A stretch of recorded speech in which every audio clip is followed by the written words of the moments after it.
was my head just throbbing. And then I just went mad, screaming and lashing out. I remember thinking about my little boy, that he ain't gonna beat me. I've got a little boy to think about. And then he must have hit me again because I can't remember nothing. Oh my God. Oh my God. Oh my God.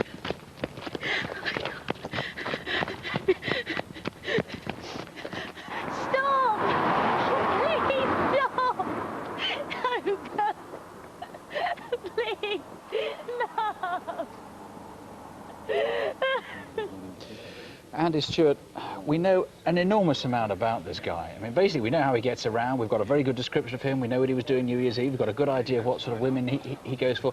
Take mode of transport, first of all. 1997, he had a bike, possibly a red bike. And then in March this year, he definitely had a car. The car was clean and tidy inside, and it had headrests, and it was a manual gearbox. And at New Year's Eve, he may even have had a white car, though he may have been on foot. Now, this New Year's Eve thing is quite interesting. Most people can remember where they were on New Year's Eve. This guy, between 10 o'clock and 11 o'clock, would have been missing, out in a red check shirt. We all remember New Year's Eve, and when you look at it, who was missing from your home on New Year's Eve? You will notice if somebody's not there. A friend, a relative, a cousin. Please tell us. And somebody looks like this. Now, I mean, you've got a very good description of him now. We have got a good description of him. He's over 6 foot tall, he's in his mid-20s, he's got short brown mousy hair, he's clean shaven, he's got high cheekbones, and he's very calm and confident when he first meets his victims. And he goes for small victims. I mean, they're all petite. They're all 5'1", 5'2". I think 5'3" was the tallest, was it? Something like that. They've all been small victims. This person may be in a relationship.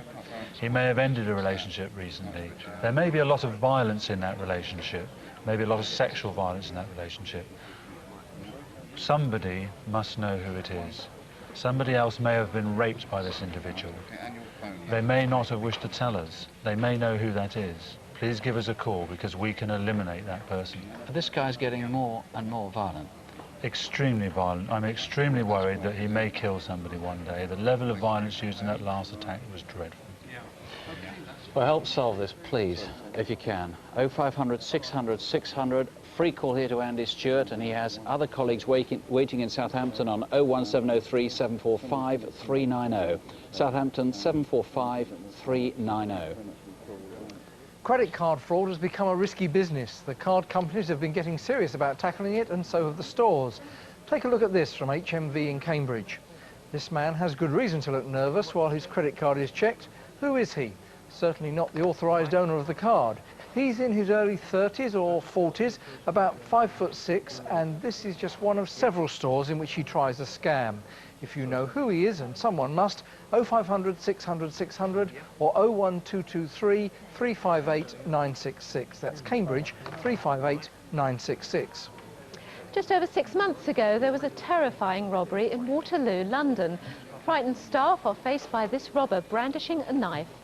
Thankfully, the shop had excellent security. First, there were well-positioned cameras, and this is the result. He's 25 to 30, average height with a London accent. Secondly, the stolen cash bags were packed with red dye, which exploded over the suspect as he left the shop, ruining most of the proceeds as well as his clothes. Obviously not taken with the colour, he abandoned this jumper as he ran off. Who is he? 0500 600 600, or you can ring the local police direct on 0181 247 7932. That's 0181 247 7932. We need witnesses, and bluntly, we need an informant on our next case, someone who's prepared to identify a gang who rammed a store full of shoppers and started shooting for no reason. It happened 5 weeks ago in Cheltenham. BBC Radio Gloucestershire's mid-morning show. It was a normal Monday morning. We start at 8:30. It's a family business. I worked there for about a year now. We have a good rapport with the customers as well. Cheers. Thanks very much. See you soon. I think you're always aware of being robbed when you work where there's money, but you expect it to come from the front, not from behind you. You're going to have to move, sir. It's private parking only here. You didn't hear what I said. It's restricted here. You'll be blocking people in.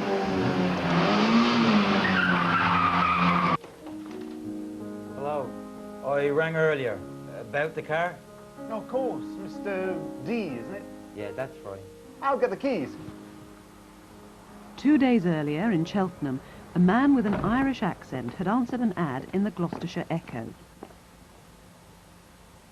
Check under the bonnet if you like. Nah, quick spin will be all right.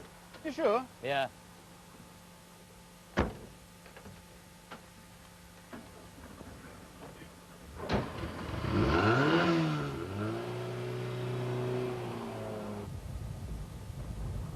$250 you said, right?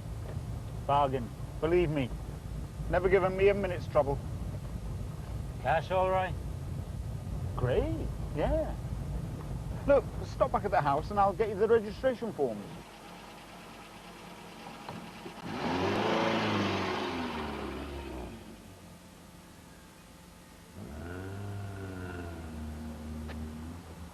Less than 2 hours later, and 15 miles away, an older man, this time with a Birmingham accent, bought the other car, the Red Cavalier, which had been advertised in the Citizen newspaper. Oh, sorry. The owner was surprised at his bad driving.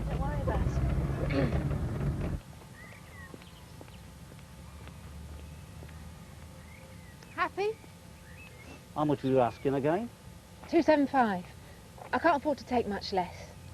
Bit steep, that. I have to ring someone.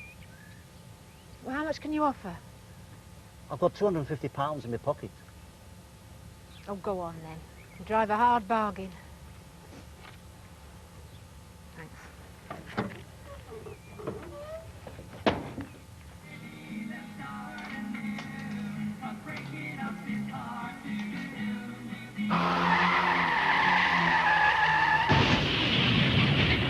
I thought the building had fallen down. Perhaps it was an explosion or something. We had to sort of think of a way of getting out. Then I heard sort of muffled thing, and I suddenly realised it's a robbery.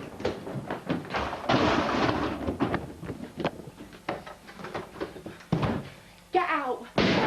Why he started shooting, I don't know. We hadn't done anything. I didn't look him in the eye. I wish I could, but I couldn't. I was too busy looking at the gun. So my head was sort of slightly down. So he would have been a bit taller than me, 5'8", 5'10", to be able to... And he just literally reached across and pulled the back of my hair and pulled me over. Yeah. And I could feel the glove on the back of my neck. I can still feel it now. It worries me that they could do it again. I'm sure that wasn't the first one they've ever done.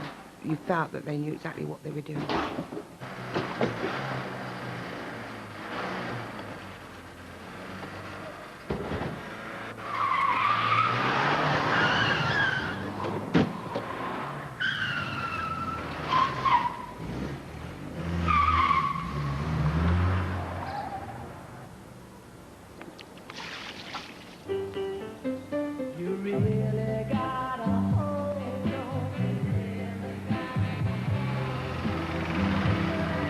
The front seat passenger looked tall, with glasses, fair hair and a long face. They drove off down Tennyson Road, right onto Gloucester Road and right again into Benhall Gardens.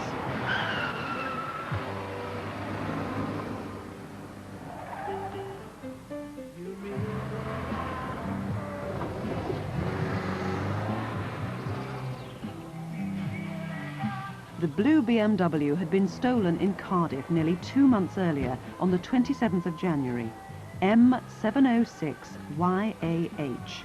It's now recovered, but where had it been stored? 7 minutes to 10.